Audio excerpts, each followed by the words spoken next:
Yo, what is up YouTube, man? I got you guys with the best standing dunks for bigs on NBA 2K24. Now, this video is going to be focused on the builds that have higher standing dunk, you know, the 90s, the 85s, the 80s. If you have a lower standing dunk build like 65 or even 40 or 45, let me know. I can make a video on those too. I do have a couple of builds like that. But let's get right into it. So the first thing you want to do is go to the standing dunks. Now the athletics you 100% want to have on. I like the rim pulls as well. You 80% want to have those on, and then the regulars, you don't need those on. There's a theory that you should only put on the best standing dunks. Having too many is going to give you too many animations that you have to time. It's going to make it tougher for you. As you guys see too, I get the pro standing dunks but not the elite. I am not a believer of that. You see I got Giannis, Daryl Dawkins, Dwight Howard, Karl Malone, Shaquille O'Neal, Ben Simmons, Karl Anthony Towns. I even have Draymond Green on. You know, it's pretty low requirements, but I do like the dunks he has. I am somebody that likes to master all the dunk timings in the game.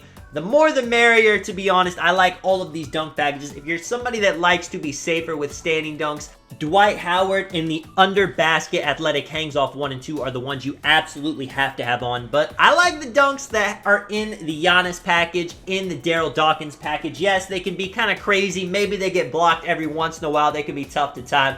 But, man, oh man, are they fun to do. Speaking of fun, I got two gameplays for you guys. They have a solo 3v3 event and a solo 2v2 event, so I got one of each. Now, you guys see my teammates. They're actually not too bad shooting-wise. At the beginning of this game, though, it's rough. I mean, I'm dotting them. I'm throwing fast breaks. We just cannot get a shot to fall. I'm running down court to try to get rebounds off of my teammates' misses. It doesn't quite end up working out in the blink of an eye. I have 9 rebounds. It's 6-6, but here is where we start catching our groove. Now, he dots me right there. I get a simple standing dunk to go up. That is the thing about NBA 2K24. Standing dunks are good. It's not like in previous 2Ks where you had to worry about your standing dunk actually popping off even though you had a high standing dunk rating. They are going to pop off in NBA 2K24, and if you're somebody that knows how to use the dunk meter, this is definitely the year to do it for standing dunks right there. There's a little bit of contact. I got the slashing takeover activated just to make sure I can get a poster in that situation, but even without it, that dunk is still popping off right here.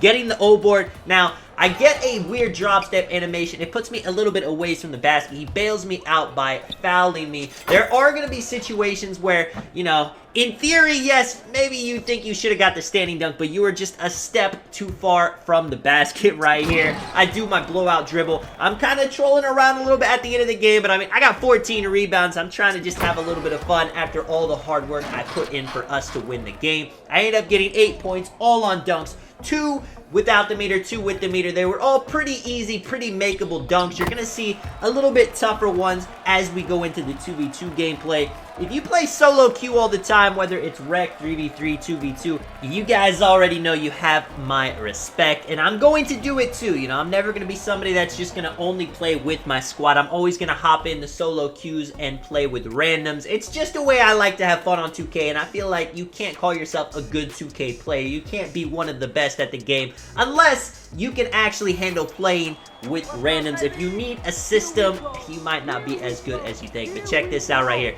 The matchup I'm going against, he actually shoots very well from the field. The guy on my team, he has not had a 2v2 gameplay. I guess that's what that means because he doesn't have any stats. But he's actually going to play very well. I start off the game with a steal, dot him at the three-point line. He unfortunately misses the shot. I get a little close shot, flick up to go up right here. That's the situation I'm talking about. Yes, I wanted it to be a standing dunk, but I was just a little bit of ways away from the hoop, so it ends up being that right here. We throw a turnover. Our chemistry, our pick and roll stuff, it's not quite there yet, but you're going to see. As soon as we get another stop, we're kind of locking in on offense, and it actually looks pretty well for two people playing together that have never played together before. We're even doing some switches. He plays the pop with no communication. I'm actually impressed, and I'm more impressed about this. He does a touch passer back to me to the paint when he has 2 people on him. This guy's got some IQ right here. He kind of does a drive. I go for the pop. I go for the fade right here. Always having something else in your bag is nice, too. If people see that all you're trying to do is dunk in the paint, they're going to take away the paint and make you try to do something else. Now, you can get contact dunks. You can force contact dunks with a dunk meter, but being able to do something else, whether that is, you know, just doing some pick and rolls, whether that's hitting some midi fades, post scoring, anything like that is going to help you out. And right here, I kind of go up with a bad take, dunks do get blocked, but not that much. And if you really want to make sure you don't get blocked, going up with that dunk meter is going to make it that much easier. You saw how big the meter is. I mean, it is just an easy thing to do. I'll make a video talking about the standing dunk meter as well, how overpowered it is, how to master it, all of that. Just a quick tip, though, if you guys don't know. If you want the standing dunk meter to be big every single time, try to crab them, try to get in front of them, try to get them to your side. As long as they're not directly in front of you, the meter will be big. Now, sometimes it's just going to randomly be small, and it's unfortunate because you think it's a good take. You end up missing the dunk. Your teammates are looking at you like, how did you just miss that? You're always greeting them.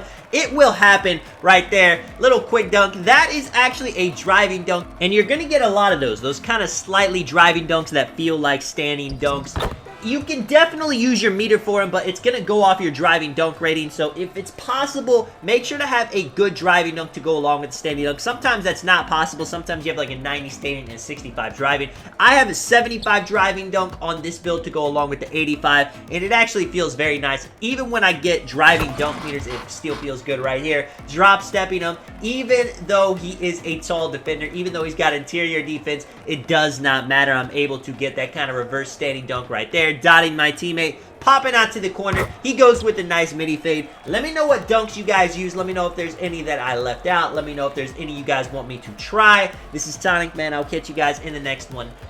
If you did enjoy the video, if you want to drop a like and subscribe, of course, I always appreciate it a ton. Standing dunk to end the game. I'm out.